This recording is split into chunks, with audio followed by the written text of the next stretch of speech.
Hello friends, welcome to Bismi Samayal.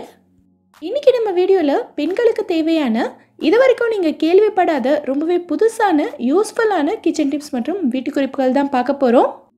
என்னென்ன tips பார்க்கிறதுக்கு முன்னாடி நீங்க நம்மளோட வீடியோவை இப்போதான் ஃபர்ஸ்ட் டைம் பார்க்குறீங்கன்னா நம்மளோட பிஸ்மி சமையலுக்கு சப்ஸ்கிரைப் பண்ணுங்க.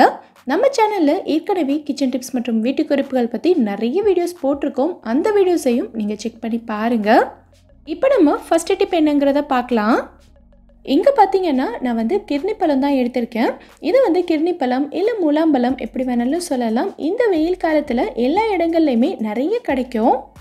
இந்த பழத்தை நம்ம யூஸ் பண்ணும்போது பார்த்தீங்கன்னா இதை கட் பண்ணி உள்ளே இருக்கக்கூடிய விதைகளை அப்படியே எடுத்து கீழே போட்டுட்டு இந்த பழத்தை மட்டும்தான் நம்ம சாப்பிட்றதுக்கோ இல்லை ஜூஸ் போடுறதுக்கோ யூஸ் பண்ணுவோம்.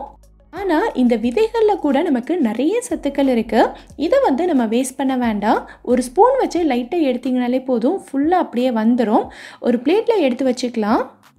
இதில் நமக்கு நிறைய நார்ச்சத்துக்கள் இருக்குது. இது பிளட் ப்ரெஷரை கம்மி பண்ணும். அது மட்டும் இல்லாமல் கண் பார்வைக்கு ரொம்பவே நல்லது.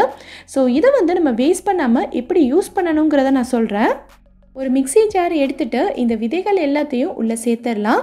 கூடவே உங்களுக்கு தேவையான அளவுக்கு சுகர் சேர்த்துக்கோங்க. ஒயிட் சுகர் தான் சேர்க்கணுங்கிற அவசியம் கிடையாது. நீங்கள் நாட்டு சக்கரை கூட சேர்த்துக்கலாம். பெரியவங்க குடிக்க போகிறீங்க அப்படின்னா சுகர் சேர்க்காமலே செஞ்சுக்கலாம். அதுவும் நல்லா தான் இருக்கும். கூடவே ஒரு கிளாஸ் அளவுக்கு நல்ல சில்லுன்னு இருக்க தண்ணி சேர்த்துக்கிறேன். இது நம்ம ஃபுல்லாக அரைச்சிடக்கூடாது. லைட்டாக பல்ஸில் கொடுத்து ஒரு செகண்டுக்கு மட்டும் 4 தடவை சுற்றி எடுத்தாலே போதும். இதை ஒரு ஸ்ட்ரெயினரில் ஊற்றி வடிகட்டிக்கலாம். லைட்டாக அழுத்தினாலே ஜூஸ் எல்லாமே கீழே வடிஞ்சிரும். இந்த விதையை பாருங்கள், உங்களுக்கு கொஞ்சம் கூட அடிப்படவே இல்லை. எல்லா விதையுமே நல்ல முழுசாக இருக்குது. அவ்வளோதான், சூப்பரான ஜூஸ் இப்போ ரெடி ஆயிடுச்சு. இதை நீங்கள் அப்படியே குடிக்கிறதா இருந்தாலும் குடிக்கலாம், இல்லை இதோட கொஞ்சமாக லெமன் ஜூஸ் பிழிஞ்சு விட்டுட்டு குடிக்கிறதா இருந்தாலும் குடிக்கலாம். ரெண்டுமே ரொம்ப சூப்பராக இருக்கும். இந்த ஜூஸோட கன்சிஸ்டன்சியும் பார்த்தீங்கன்னா உங்களுக்கு நல்லா திக்காகவே இருக்கும். ஸோ இனி இந்த பழத்தோட விதையை வேஸ்ட்டாக கீழே தூக்கி போடாதீங்க. இதே மாதிரி நீங்களும் ஜூஸ் ரெடி பண்ணிக்கலாம். ஸோ இந்த டிப் உங்களுக்கு ரொம்பவே யூஸ்ஃபுல்லாக இருந்திருக்கும்னு நினைக்கிறேன். யூஸ்ஃபுல்லாக இருந்ததுன்னா வீடியோவை லைக் பண்ணிவிட்டு நம்ம சேனலை சப்ஸ்கிரைப் பண்ணிக்கோங்க. இப்போ நம்ம அடுத்த டிப் என்னங்கிறத பார்க்கலாம். பெரும்பாலும் நம்ம எல்லார் வீட்லேயுமே காலையில் பிரேக்ஃபாஸ்ட்டுக்கோ இல்லை நைட்டு டின்னருக்கோ பெரும்பாலும் இட்லி தோசை இந்த மாதிரி தான் செய்வோம். என்றைக்காவது ஒரு நாள் மாவு காலி ஆயிடுச்சு அப்படின்னாலே ரொம்ப கஷ்டம்தான். ஸோ அந்த டைமில் நீங்கள் கொஞ்சம் கூட டென்ஷன் ஆகவே வேண்டாம். 5 நிமிஷத்தில் உங்களுக்கு அரிசி உளுந்து ஊற வைக்காமலேயே சூப்பராக தோசை மாவு ரெடி ஆயிரும். எப்படிங்கிறத பார்க்கலாம்.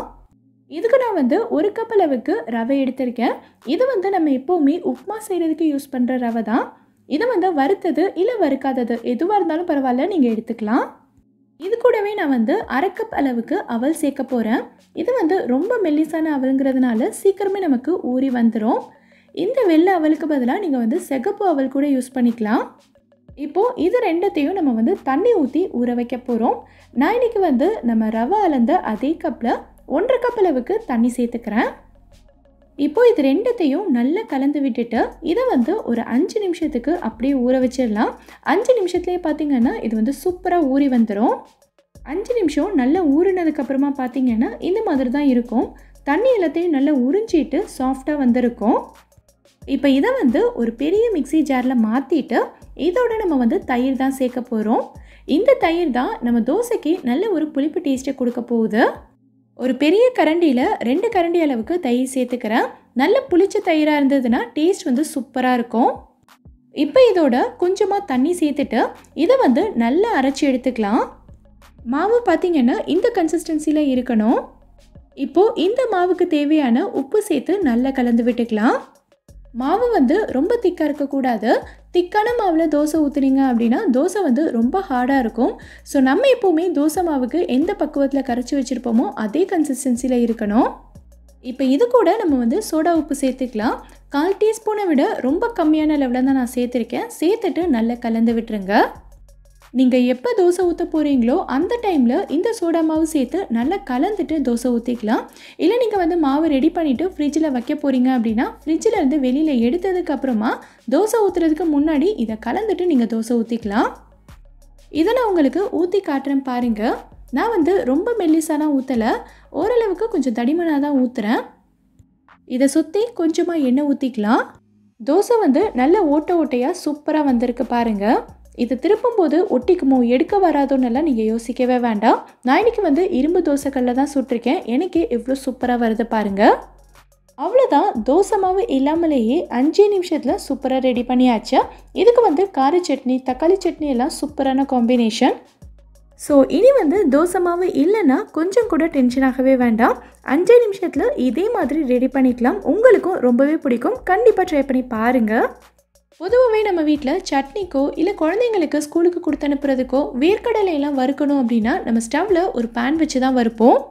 இந்த கடலையை வறுக்கிறதுக்கு எப்படியும் ஒரு 3-4 நிமிஷம் அது தேவைப்படும். அது மட்டும் இல்லாமல் நம்ம அடுப்பு பக்கத்துலேயே நின்று கைவிடாமல் வறுத்துக்கிட்டே இருக்கணும். கொஞ்சம் விட்டாலும் சரி கடலை வந்து கருகி போயிடும், சாப்பிடவே முடியாது.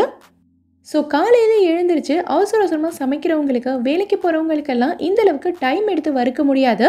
ஸோ ரொம்ப ஈஸியாக வறுக்கிறதுக்கு என்ன பண்ணலான்னா, இதுக்கு வந்து நான் ஆடி எக்கோபேக்கோட பேப்பர் ட்ரே தான் எடுத்திருக்கேன். இந்த பேப்பர் ட்ரேயில் நமக்கு தேவையான கடலையை கொட்டிட்டு இதை வந்து நல்லா பருத்தி விட்டுறலாம். இப்போது இதை எடுத்து நம்ம அப்படியே அவனில் வச்சு ஒரு 3 நிமிஷத்துக்கு சூடு பண்ணிக்கலாம். இடையில 1.5 நிமிஷத்துக்கு அப்புறமா அவனை ஓப்பன் பண்ணி லைட்டாக இந்த மாதிரி கலந்து விட்டுருங்க. ஏன்னா இது வந்து ஒரே பக்கமே சூடாகிட்டு இருக்கும். லைட்டாக இந்த மாதிரி கலந்து விட்டோன்னா எல்லா பக்கமுமே நமக்கு ஈவனாக சூடாகும். இந்த பேப்பர் ட்ரே தான் எடுக்கணுங்கிற அவசியம் கிடையாது. உங்ககிட்ட ஏதாவது செராமிக் பிளேட் இருந்ததுன்னா நீங்கள் அதையே எடுத்துக்கலாம். 3 நிமிஷத்துக்கு அப்புறமா அவனில் இருந்து வெளியில் எடுத்துடலாம். இப்போ இது வந்து ரொம்ப சூடாக இருக்கும், தொட முடியாது. ஸோ இது வந்து நல்லா ஆறட்டும். ஆறுனதுக்கப்புறமா நான் உங்களுக்கு தோலை உரித்து காட்டுறேன்.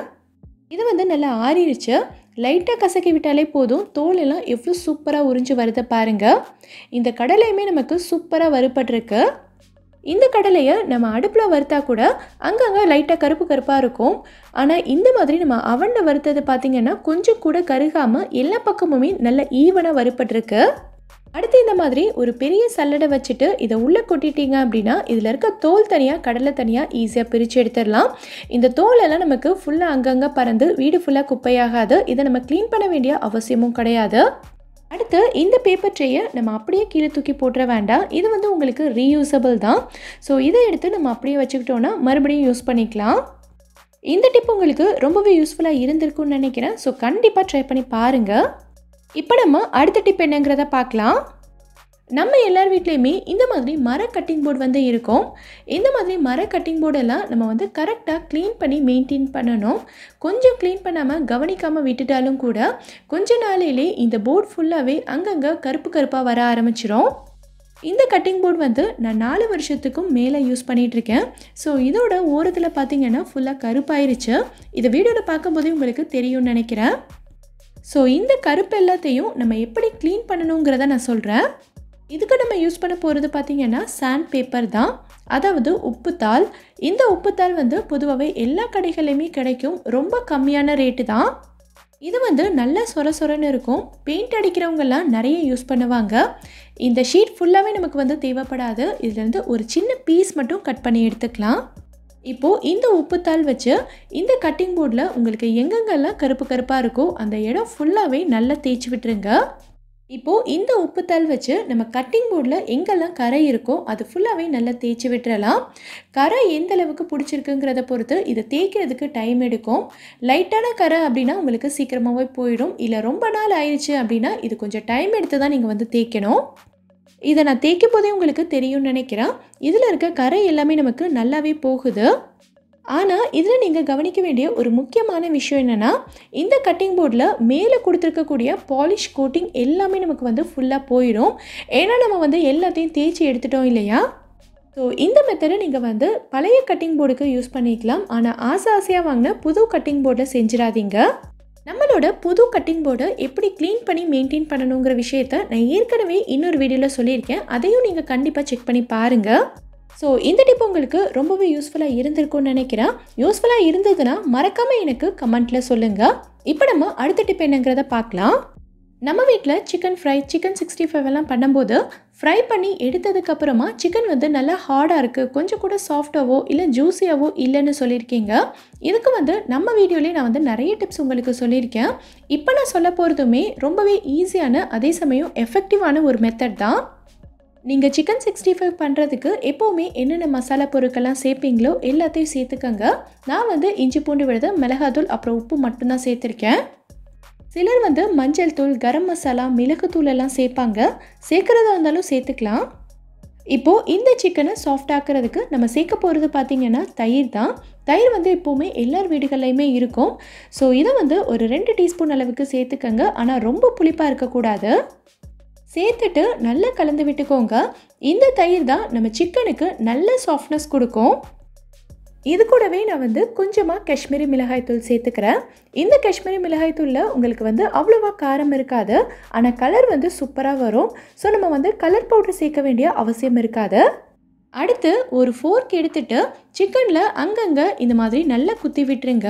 இந்த மாதிரி செய்யும்போது நம்ம சேர்த்துருக்க மசாலா பொருட்கள் எல்லாமே சிக்கனில் நல்லா ஒட்டி பிடிக்கும்.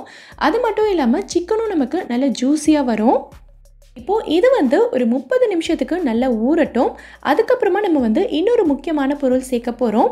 இதை வந்து நீங்கள் வெளியிலே வைக்கிறதா இருந்தாலும் ஓகே தான், இல்லை ஃப்ரிட்ஜில் வச்சு ஊற வைக்கிறதா இருந்தாலும் ஓகே தான். நான் இன்றைக்கி வந்து வெளியிலே தான் வச்சுருந்தேன். 30 நிமிஷம் நல்லா ஊறினதுக்கப்புறமா இது கூட நம்ம வந்து கார்ன்ஃப்ளவர் சேர்க்க போகிறோம். நிறைய இல்லை, ஒரு 2 டீஸ்பூன் அளவுக்கு தான் சேர்த்துருக்கேன். இந்த மாதிரி நம்ம வந்து கடைசியாக கார்ன்ஃப்ளவர் சேர்த்து மிக்ஸ் பண்ணும்போது சிக்கன் ஃப்ரை வந்து நமக்கு கடையில் கிடைக்கிற மாதிரி நல்ல கிறிஸ்பியாக வரும். சேர்த்து நல்லா மிக்ஸ் பண்ணி விட்டுட்டு ஒரு 2 நிமிஷத்துலேயே நீங்கள் வந்து ஃப்ரை பண்ணிக்கலாம். இந்த மாதிரி நம்ம ஃப்ரை பண்ணும்போது சிக்கன் வந்து உங்களுக்கு நல்ல சாஃப்டாகவும் ஜூஸியாகவும், அதே சமயம் வெளியில் இருக்கக்கூடிய லேயர் வந்து நல்ல கிறிஸ்பியாகவும் இருக்கும். இந்த மாதிரி நம்ம வந்து கடைசியாக கார்ன்ஃப்ளவர் சேர்க்கும் போது நல்ல கிறிஸ்பினஸ் இருக்கும். அதே மாதிரி நம்ம ஃப்ரை பண்ணி எடுத்ததுக்கப்புறமா இந்த கிறிஸ்பினஸ் வந்து ரொம்ப நேரத்துக்கு அப்படியே இருக்கும். இந்த டிப் உங்களுக்கு ரொம்பவே யூஸ்ஃபுல்லாக இருந்திருக்கும்னு நினைக்கிறேன். கண்டிப்பாக ட்ரை பண்ணி பாருங்கள். இந்த வீடியோவில் நான் சொல்லியிருக்க டிப்ஸ் எல்லாமே உங்களுக்கு ரொம்பவே யூஸ்ஃபுல்லாக இருந்திருக்கும்னு நினைக்கிறேன். இதிலேருந்து ஏதாவது ஒரு டிப் உங்களுக்கு யூஸ்ஃபுல்லாக இருந்தாலும் மறக்காமல் எனக்கு கமெண்ட்டில் சொல்லுங்கள். இந்த வீடியோ பிடிச்சிருந்தா லைக் பண்ணுங்கள். உங்கள் ஃப்ரெண்ட்ஸ், உங்கள் ஃபேமிலி மெம்பர்ஸ்க்கு இந்த வீடியோ யூஸ்ஃபுல்லாக இருக்கும்னு நினச்சிங்கன்னா கண்டிப்பாக ஷேர் பண்ணுங்கள். மறக்காமல் நம்ம பிஸ்மி சமையலுக்கு சப்ஸ்கிரைப் பண்ணிவிட்டு பக்கத்தில் இருக்க பெல் ஐக்கானில் ஆப்ஷன் ஆலும் செலக்ட் பண்ணுங்கள். தேங்க்யூ.